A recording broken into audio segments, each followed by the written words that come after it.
Words అని చెప్పా ఈరోజు కట్టుబడి ఉన్నాం స్వామి, మేము కట్టుబడి ఉన్నాం. ఎన్డీఏ ప్రభుత్వం ప్రజల దయవల, ఇదేదో మేము మా గొప్పతనం కాదు, ప్రజలు అద్భుతమైన మ్యాండేట్ ఎన్డీఏకి ఇచ్చింది కనుక ఈరోజు మేము మాట్లాడుతున్నాం. భారతదేశంలో అనేక ఉక్కు ఫ్యాక్టరీలు ప్రైవేటీకరణ జరుగుతుంటే కేవలం ఒక విశాఖ ఉక్కు కాపాడుకోగలం. దానికి కారణం మీరు ప్రజలు మాకు ఇచ్చిన మ్యాండేట్. 7 నెలల్లో స్టెబిలిటీ కోసం సుమారుగా 1300 నుంచి 1600 కోట్ల రూపాయలు స్టెబిలిటీ కోసం తీసుకొచ్చాం. ఇప్పుడు 11,000 కోట్ల రూపాయలు కేంద్ర ప్రభుత్వం నిధులు తీసుకొచ్చాం. ఆంధ్ర రాష్ట్ర ప్రభుత్వంగా సుమారుగా 2,500 కోట్లు వేస్తున్నాం. ఇది by way of water, by way of power stability ఇచ్చడం. సో ఉక్కు ఫ్యాక్టరీలో ఉన్న ఉద్యోగస్తులను కూడా కోరేది ఏంటంటే, ఇది రెండోసారి మన కేంద్ర ప్రభుత్వం బెయిలౌట్ ఇస్తుంది. మొదటిసారి ఇట్లనే ఎన్డీఏ ప్రభుత్వంలో తెలుగుదేశం పార్టీ భాగస్వామ్యం అయినప్పుడు ఆనాటి ప్రధానమంత్రి వాజ్పేయి గారు సుమారుగా 13,000 కోట్లు ఇచ్చారు, 1,300 కోట్లు ఇచ్చారు. ఇప్పుడు 11,000 కోట్ల రూపాయలు ఇస్తున్నారు. ఇదంతా మనం దేశం కోసం అది తిరిగి ఇవ్వాల్సిన బాధ్యత మనం. ఇదంతా ఎక్విటీ రూపంలో వస్తుంది, అప్పు కింద కాదు, మొత్తం ఎక్విటీ రూపంలో వస్తుంది. కానీ ఉక్కు ఫ్యాక్టరీ ఉద్యోగస్తులు కూడా నేను కోరేది ఏంటంటే, కష్టపడతాం, డివిడెండ్ల ద్వారానో ఉద్యోగాల ద్వారానో తిరిగి దేశానికి మనం చెల్లిద్దామని నేను కోరుతున్నాను.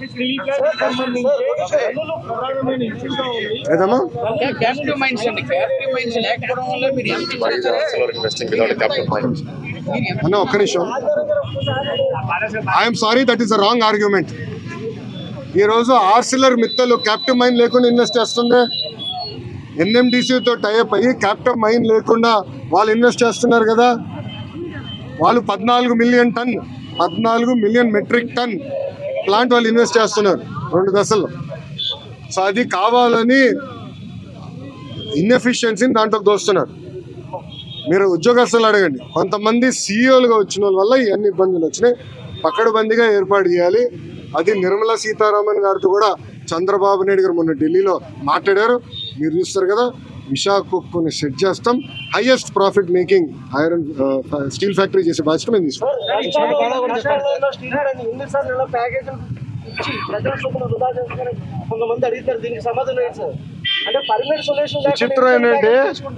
విచిత్రం ఏంటంటే చేయకపోతే ఏమో ప్రైవేటీకరణ మీరే అడుగుతారు, ఇస్తే ఏమో ప్రజల డబ్బు వృధా చేస్తారు అన్న. ఒక మాట, విశాఖ ఉక్కుకి చాలా ఎమోషనల్ అటాచ్మెంట్ ఉంది ఆంధ్ర రాష్ట్ర ప్రజలకు.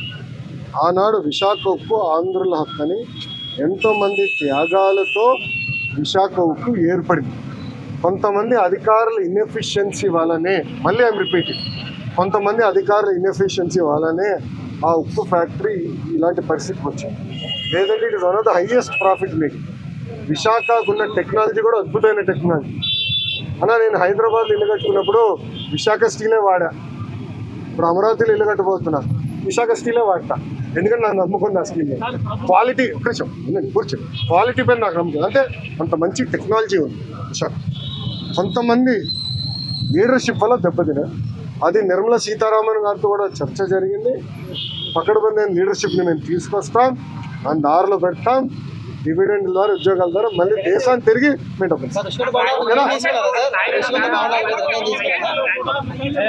పాపం మీ వాళ్ళకి చోట్ల కారిపోతుంది.